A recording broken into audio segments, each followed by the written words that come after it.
Bonjour et bienvenue à tous donc pour un sixième tutoriel consacré à la cinéma 4D et donc à la modélisation d'objets un peu abstraits, torsionnés, dans ce style, hein. En fait, toutes ces images, on va dire que c'est grâce à John McColm et à sa belle page YouTube, voilà, qui m'a un peu inspiré, voilà, pour créer un peu des objets particuliers. Donc je vous recommande vivement cette page. John travaille sur 3D Studio Max, mais c'est vraiment génial ce qu'il fait.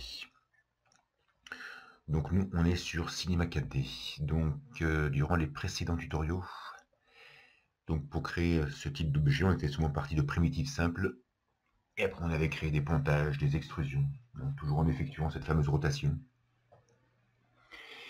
Donc là, en fait, aujourd'hui, on va partir d'une spline. Et donc, dans le lot de spline que nous avons, il y a, on va dire, spirale, voilà, qui est la seule qui peut être intéressante dans nos cas de figure. Donc la spirale fait donc 2 tours, hein, 720 degrés, donc on va en rajouter un troisième, donc plus 360. Et bien sûr, en termes de hauteur, on va la mettre un peu plus haut. Voilà, du style 600, parfait. Et donc cette spline, on va donc la déformer grâce à un déformateur. Donc toujours le même, le déformateur incurvation. Donc je répète donc les dimensions de la spirale, hein, donc 200 de rayon et 600 de hauteur, hein. Donc notre déformeur incurvation devra donc avoir 400, 600 et 400. Voilà. Et donc il faudra bien juste penser à le mettre à la bonne orientation, c'est-à-dire 90 en Y. Et bien sûr la position 300. Pardon, c'est 300 en Z. Donc c'est même moins 300. Voilà, hein, comme ça notre déformateur englobe intégralement la spirale. Donc l'incurvation, on le met en enfant de la spirale. Et donc là, on va effectuer une rotation à 360 degrés.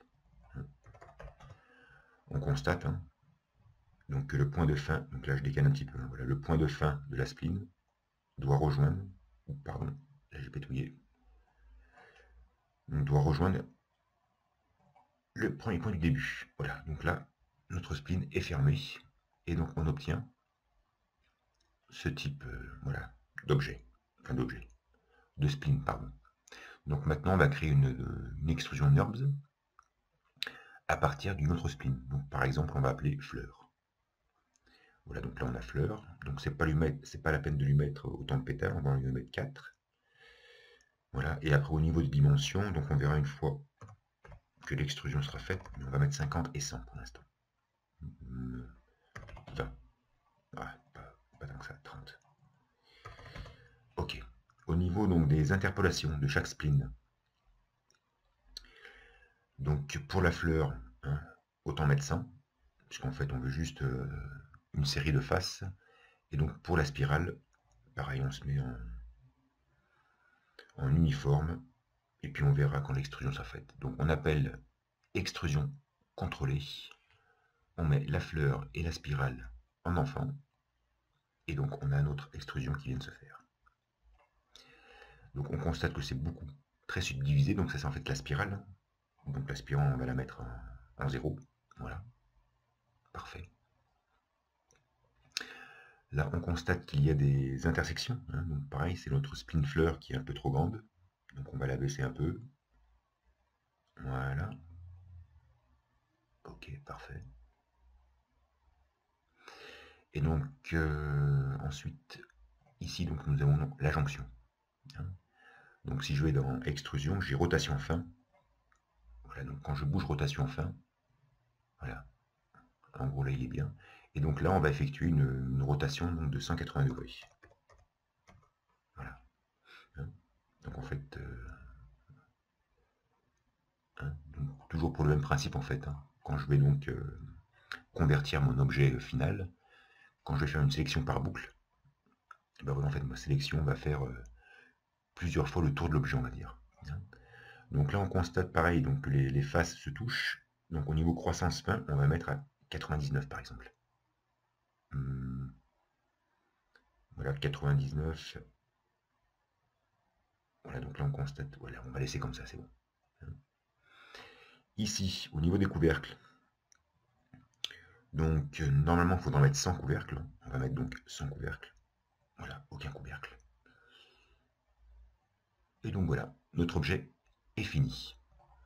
Donc on constate que le résultat final dépend de plusieurs choses.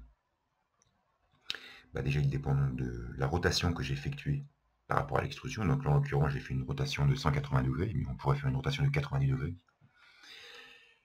Il dépend aussi de la spline. Donc là, j'ai utilisé fleurs, mais je pourrais mettre plus de pétales, par exemple.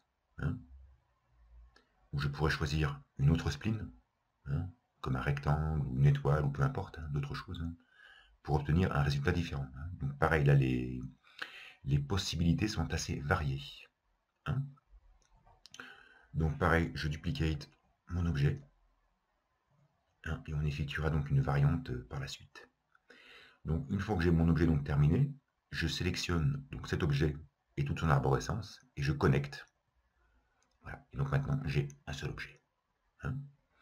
Donc là il faut qu'on s'occupe de cette partie. Donc je me mets en mode face et donc fermer les trous polygonaux. Donc je ferme celui-ci et celui-là. Ensuite je les sélectionne, celui-ci. Voilà. Et celui-là. Et donc là je fais un petit pontage. Voilà. Pour fermer mon objet. OK. Donc toujours en mode face, sélection par boucle, et donc maintenant, quand je fais une sélection, voilà ce que j'obtiens. Hein, voilà. Si je sélectionne cette partie, j'obtiens ça. Hein, donc là aussi, hein, suivant le groupe de faces qu'on va sélectionner, on obtiendra des choses différentes. Hein. Donc là, on va sélectionner celui-ci. J'inverse la sélection, j'efface, j'optimise. Et donc j'obtiens ceci. Je sélectionne tout. On va donc effectuer une extrusion. Voilà, donc là, on extrude. Voilà, comme ceci par exemple. OK. Ensuite, on peut par exemple sélectionner une face ici. Et puis toutes les trois faces. Hein, ça évitera de faire trop de... Voilà. Donc là, on va compter en fait. Hein, ces faces avec celles qui leur font face. Hein. Voilà, donc tous les trois. Ici, ici et ici. Ici et ici. Et donc on appelle l'outil pontage. Hein, je rappelle l'outil pontage, donc moi j'ai le petit icône ici, mais il se trouve dans maillage, outil création, ponter. Hein. Donc on ponte. Voilà, pardon, je n'ai pas sélectionné l'outil pontage. Hop, on prend l'outil pontage et donc on ponte. Voilà, comme ceci. Et donc on fait ça pour tout le tour de l'objet. Hein.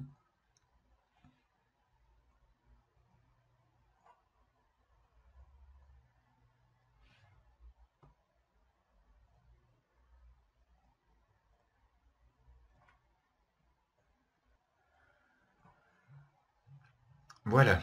Hein, donc comme toujours, c'est un travail un peu long et fastidieux, mais bon, il faut le faire. Hein. Donc voilà mon objet. Hein. Donc maintenant, j'appelle un HyperNURBS. Je me mets dedans.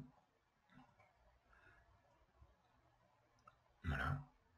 Ensuite, on va faire quelques sélections par boucle de quelques edges. Voilà, en l'occurrence, cela, ça va très bien. Et on fait un petit biseautage infime à 0.2. Et donc voilà, un autre objet, prêt à être texturé et éclairé. Voilà, donc à titre d'exemple, je reprends donc le modèle précédent. Voilà. Et donc là maintenant, au niveau donc de mon extrusion, voilà, on va effectuer une rotation à 90 par exemple.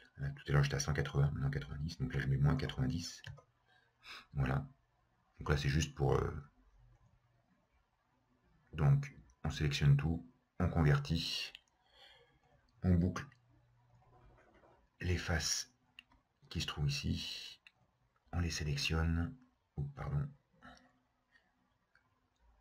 voilà, on les sélectionne, pardon, mode face, on ponte, voilà. Et donc là quand je suis en sélection par boucle, voilà, j'obtiens autre chose. Voilà. Voilà, par exemple on va garder celui-ci, on inverse, on efface, on optimise, on sélectionne tout, et donc là on fait une extrusion, voilà, comme ceci, ou comme cela, voilà.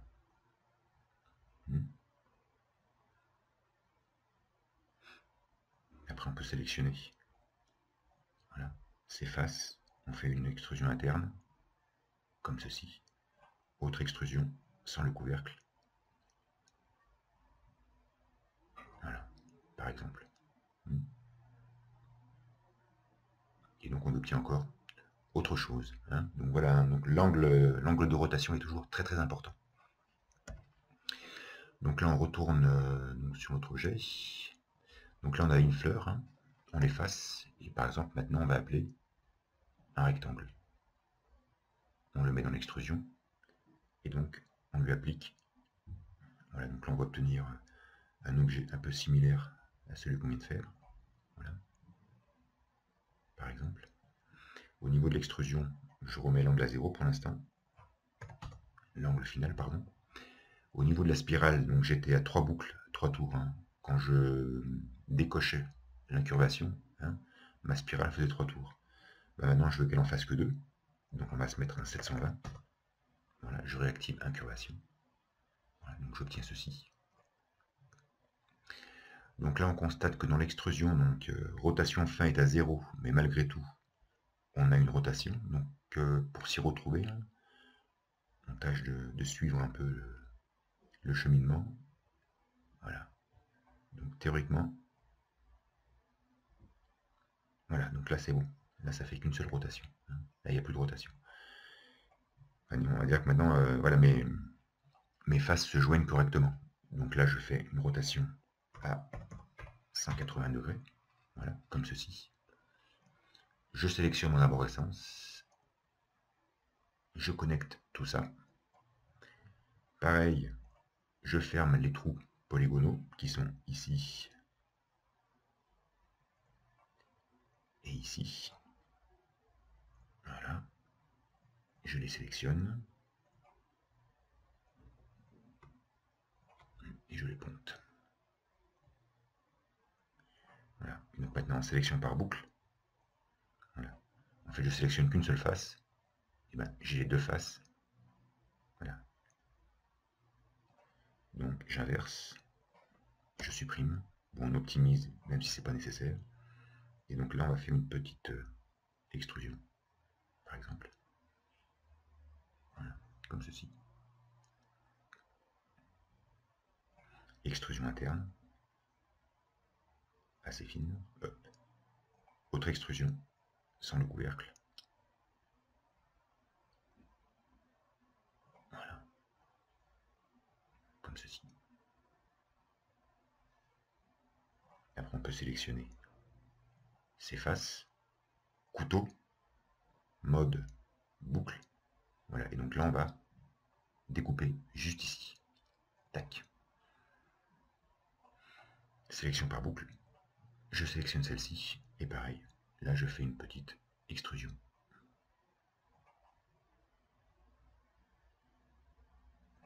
Voilà.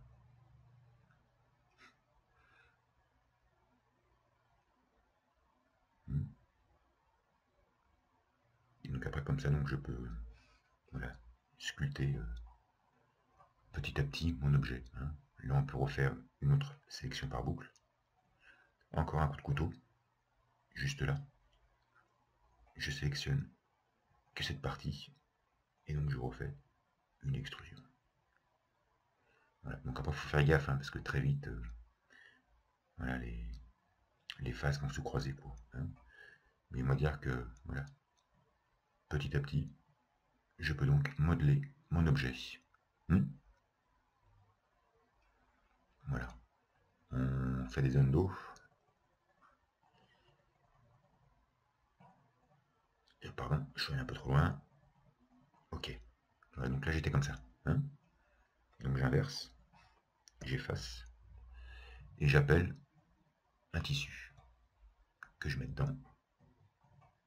On efface la subdivision. Voilà. Et donc là, on applique une épaisseur directement avec le surface tissu. Hein. Après, si mon objet, je sélectionne toutes les faces, je fais une extrusion sans couvercle. Ouais, donc là, ça fait un peu de juste là, c'est dommage. Ah non, ça va pas. Pardon, je m'excuse. Hein. Voilà. Et après, si je ne veux pas convertir mon objet, par exemple, et que je veux biseauter les angles, hein, donc je rappelle, hein, le déformateur biseau, qui est quand même assez génial. On place un enfant du tissu, et donc utiliser l'angle. Voilà, il nous reste à 40 degrés. Et puis on peut augmenter un peu le biseau, par exemple. Voilà, comme ça j'ai un petit biseau. Très sympatoche. Voilà. Après, au pire, je rappelle un biseau. Donc celui-là, je vais le désélectionner pour l'instant. Hop, on le met là. Je le mets en mode polygone. Donc il fait comme une extrusion en fait.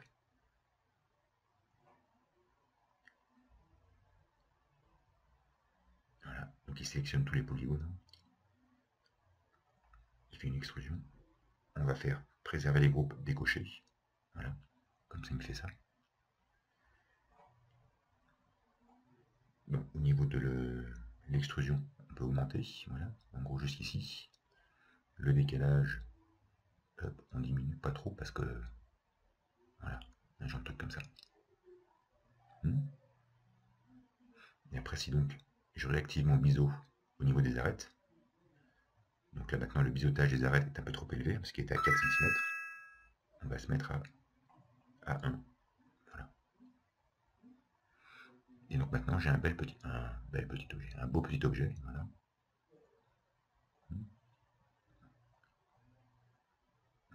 Avec de belles extrusions, de beaux biseaux. Hein. Et je rappelle, hein, donc là je remets les lignes. Si dans mon premier biseautage, je subdivise, hein, voilà. Là je subdivise à 3, donc bon, après les temps de calcul sont un peu longs. Hein. Voilà. Et après la forme arrondie par exemple. Et puis là je change la tension. Voilà. Donc je vais effacer le deuxième biseau pour que ça aille plus vite au niveau de calcul. Voilà.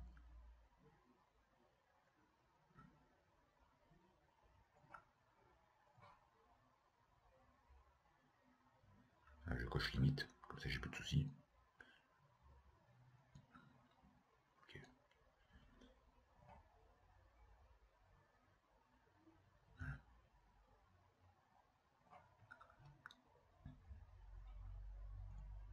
Voilà, en gros.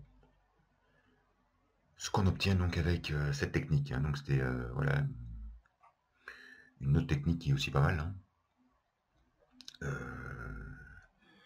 Voilà, où on part en fait d'une spline, où on fait une extrusion. Hein.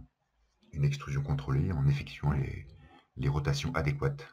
Et après, donc, on obtient d'autres résultats. Voilà pour ce tutoriel. Je vous remercie d'avoir suivi. Et je vous dis à la prochaine. Ciao, ciao.